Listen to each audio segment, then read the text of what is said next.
जय श्री हरि। आइए सुनते हैं पुत्रदा एकादशी की व्रत कथा। महाराज युधिष्ठिर ने पूछा, हे भगवान, आपने सफलता एकादशी का महत्व बताकर बड़ी ही कृपा की है। आप कृपा करके यह बताए कि पौष शुक्ल एकादशी का नाम क्या है, उसकी विधि क्या है और इसमें कौन से देवता का पूजन किया जाता है। भक्त वात्सल्य भगवान श्री कृष्ण से बोले कि हे राजन, इस एकादशी का नाम पुत्रदा एकादशी है। इसमें भी नारायण भगवान की पूजा की जाती है। इस चर और अचर संसार में पुत्रदा एकादशी के व्रत के सामने दूसरा कोई व्रत नहीं है। इसके पुराण पुण्य से मनुष्य तपस्वी, विद्वान और लक्ष्मीवान होते हैं। इसकी एक कथा मैं तुमसे कहता हूँ, सो तुम ध्यान पूर्वक सुनो। भद्रवती नगरी में शेकेतु मान एक नामक राजा राज्य किया करता था।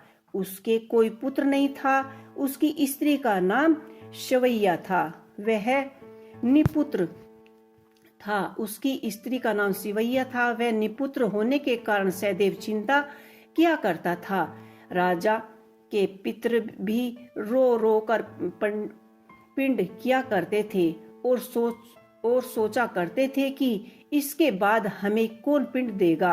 राजा को कोई भाई बंधव, धन, हाथी, घोड़े, राज्य और मंत्री, इन सब में से किसी से भी संतोष नहीं होता था। वह सदैव यही विचार किया करता था कि मेरे मरने के बाद मुझको कौन पिंडदान करेगा। बिना पुत्र के पितरों और देवताओं का ऋण मैं कैसे चुका पाऊंगा। जिस घर में पुत्र न हो उस घर में सदैव अंधेरा ही रहता है। इसलिए पुत्र उत्पत्ति के लिए प्रयत्न करना चाहिए। जिस मनुष्य के पुत्र का मुख नहीं देखता वह धन है, उसको इस लोक में यश और परलोक में शांति मिलती है, अर्थात उसके दोनों लोक सुधर जाते हैं।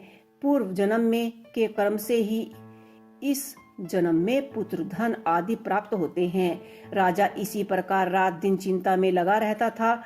एक समय तो राजा ने अपने शरीर को त्याग देने का निश्चय भी किया, परंतु आत्मदाह को महान पाप माना जाता है। उसकी स्त्री का नाम शिवैया था। निश्चय किया, परंतु आत्मदाह को महापाप माना जाता है, यह समझकर उसने ऐसा नहीं किया। एक दिन राजा ऐसे ही विचार करता हुआ अपने घोड़े पर चढ़कर वन की ओर चल दिया तथा पशु पक्षी वृक्ष को देखने लगा। उसने देखा कि वन में मृग, व्याघ्र, सुअर, सिंह, बंदर, सर्प आदि सब भ्रमण कर रहे हैं। हाथी अपने बच्चों और हथनियों के साथ बीच में घूम रहा है। इस वन में कहीं तो गीदड़ और कर्क स्वर में बोल रहे हैं, कहीं उल्लू ध्वनि कर रहे हैं। वन के दृश्यों को देखकर राजा सोच विचार में लग गया कि इसी प्रकार आधा दिन व्यतीत हो गया। वह सोचने लगा कि मैंने कोई यज्ञ नहीं किया, ब्राह्मणों को स्वादिष्ट भोजन से तृप्त नहीं किया, फिर भी मुझको दुख प्राप्त क्यों हुआ।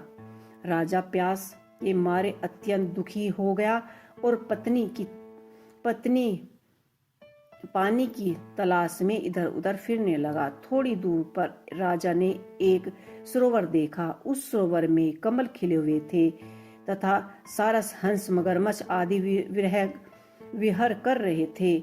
उस सरोवर के चारों तरफ मुनियों के आश्रम बने हुए थे। उसी समय राजा के दाहिने अंग फड़कने लगा।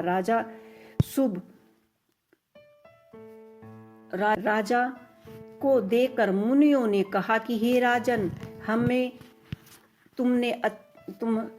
तुमसे अत्यंत प्रसन्न है। तुम्हारी क्या इच्छा है सो कहो। राजा ने पूछा, महाराज आप कौन हैं और किसके कहे अनुसार यहाँ आए हैं, कृपया करके हमें बताइए।